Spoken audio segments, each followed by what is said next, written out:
Bueno, muchas gracias por la invitación.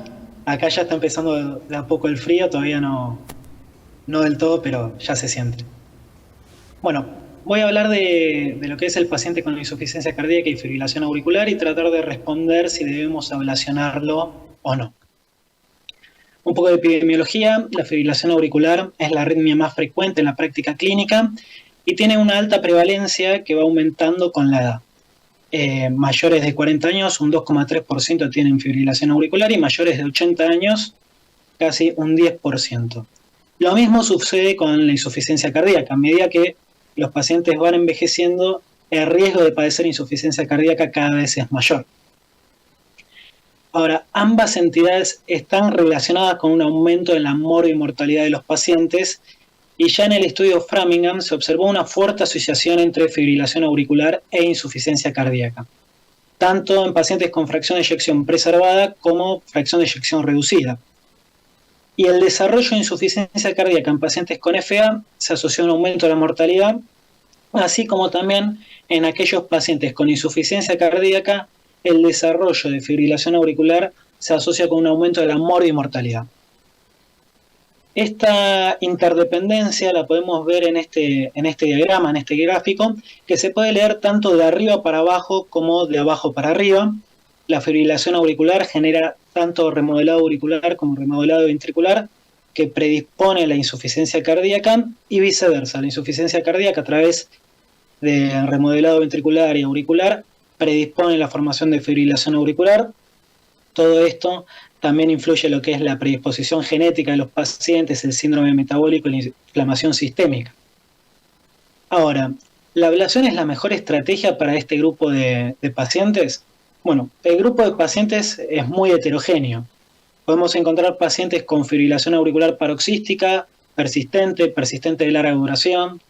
También podemos tener pacientes con insuficiencia cardíaca con fracción de eyección preservada o reducida. Y también respondernos qué es lo que buscamos mejorar. ¿Buscamos mejorar la sobrevida? ¿Buscamos mejorar la calidad de vida? ¿Buscamos reducir el riesgo de internaciones? Bueno, vamos a ver si podemos responderlo. A medida que fue avanzando de los últimos años, la evidencia en favor de la ablación de fibrilación auricular en pacientes con insuficiencia cardíaca fue avanzando. En un principio eran puntos finales más asociados a remodelado ventricular, recurrencia, parámetros ecocardiográficos o funcionales, hasta que en 2018 se presentó el estudio Castle, en el cual se ve una reducción de lo que es la mortalidad y la hospitalización en este grupo de pacientes. Este trabajo se presentó en 2018, fueron alrededor de 400 pacientes con una fracción de eyección menor al 35%, y poseían un dispositivo, ya sea un cardiodefibrilador o un resincronizador, y se los randomizó a tratamiento médico óptimo más manejo farmacológico de la fibrilación auricular versus tratamiento médico óptimo más ablación de fibrilación auricular. Lo que se vio fue una reducción significativa de lo que era el punto final combinado de muerte o hospitalización por insuficiencia cardíaca, casi un 40% en favor de la ablación. Cuando se analizan los puntos por separados, se ve también una reducción de lo que fue muerte por cualquier causa, así como también hospitalizaciones por insuficiencia cardíaca. Ahora, esto es en contexto de un estudio randomizado. ¿Qué pasa cuando se analizan estudios de cohorte? Bueno, esto es una cohorte retrospectiva que se publicó en el 2020 en el Heart Rhythm Journal, y se observa que los pacientes que tenían ablación de fibrilación auricular y eran elegibles para el estudio Castle, o sea, que cumplían todos los criterios de inclusión y no presentaban ningún criterio de exclusión, se veía ese beneficio que se había visto en el estudio Castle, capaz con menos potencia, pero una reducción significativa de un 18% en cuanto a mortalidad y hospitalización por insuficiencia cardíaca.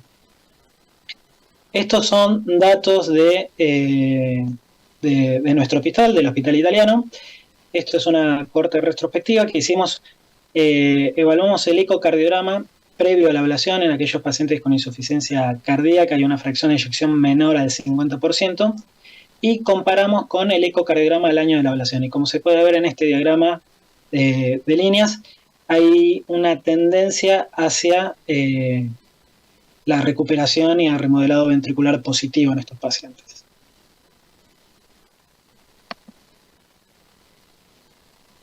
Ahora, en 2023, se publicó un estudio que va un poquito más allá. Pacientes con insuficiencia cardíaca terminal que eran derivados a un centro para evaluación pretrasplante con fibrilación auricular, y se los randomizó tratamiento médico óptimo versus tratamiento médico óptimo más ablación de fibrilación auricular, y fueron alrededor de 200 pacientes, 100 en cada rama, y se ve un marcado beneficio en cuanto a lo que es el punto final primario, que era trasplante, dispositivo de asistencia ventricular o mortalidad en favor de la ablación. Este estudio fue interrumpido al año por la significativa mejoría que había en la rama ablación con respecto a tratamiento médico óptimo solamente. Lo mismo con mortalidad por cualquier causa. Este es un ejemplo que tuvimos en el año 2019, un paciente de 55 años derivado de Tandil para valoración pretrasplante. El paciente tenía una fibrilación auricular persistente de 1 año de duración. Y acá podemos ver el ecocardiograma que tenía, una fracción de eyección alrededor de 10-15%, muy limitado funcionalmente este paciente. Le hicimos la tomografía previo a la ablación, que es un estudio que hacemos de rutina, más que nada para entender la anatomía de la aurícula izquierda, y también confirmamos lo que era la fracción de eyección, 18% en este paciente. Este paciente se le hizo la ablación, durante el procedimiento revierte ritmo sinusal cuando logramos aislar la vena pulmonar superior derecha, y este es el ecocardiograma al día posterior de la ablación. Ya con la recuperación del ritmo sinusal se observa una marcada mejoría de lo que es la fracción de eyección, todavía sigue siendo severamente deprimida, pero lo que logramos hacer con este paciente es cambiar el curso de su enfermedad. Se los quitó de la lista de trasplante y continuó todo su seguimiento en Tandil, y la verdad que le fue muy bien. Ahora, ¿qué pasa con aquellos pacientes con fibrilación auricular y fracción de eyección preservada?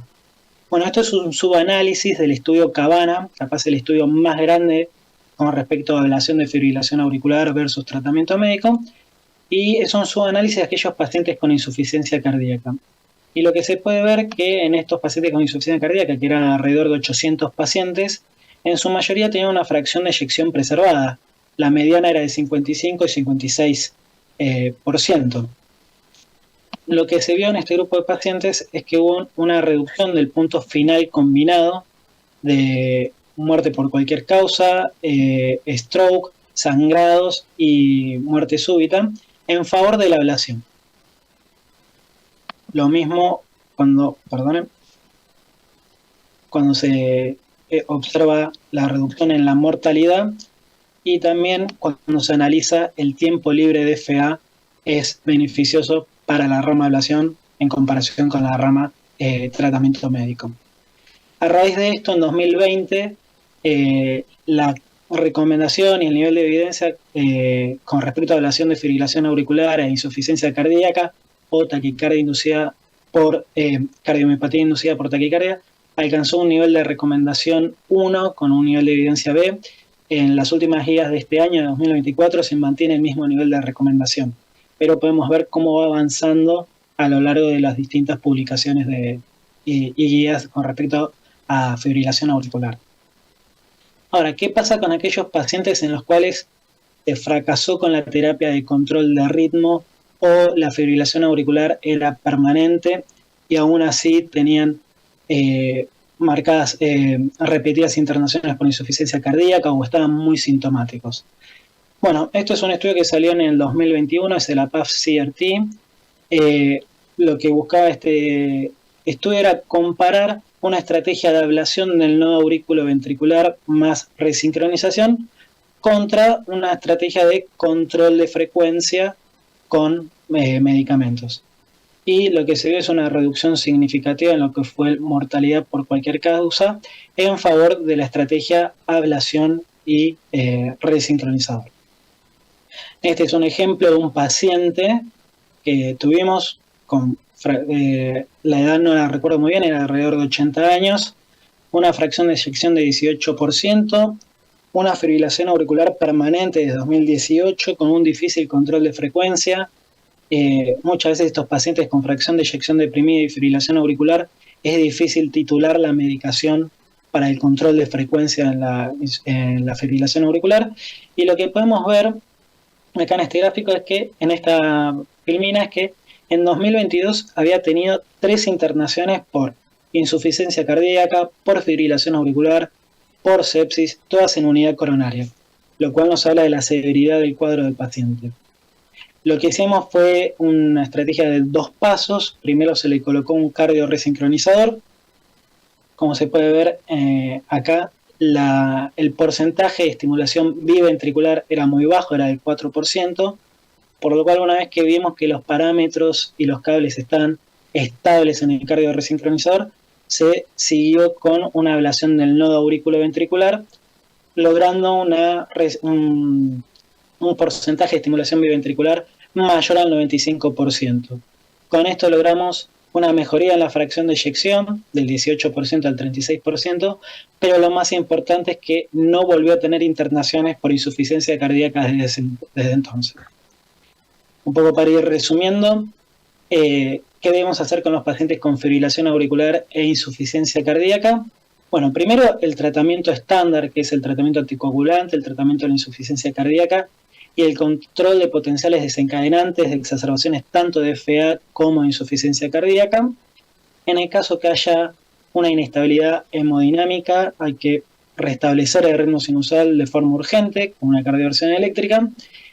Y control de ritmo si el paciente persiste con síntomas. Y la ablación con catéter es el tratamiento de elección para el control de ritmo en pacientes con insuficiencia cardíaca. En el caso de que no se logre esta estrategia o el paciente no sea candidato a esto por distintos factores o comorbilidades, la ablación del nodo auriculoventricular puede ser una estrategia en caso de que hayamos fracasado con las estrategias anteriores. Muchas gracias.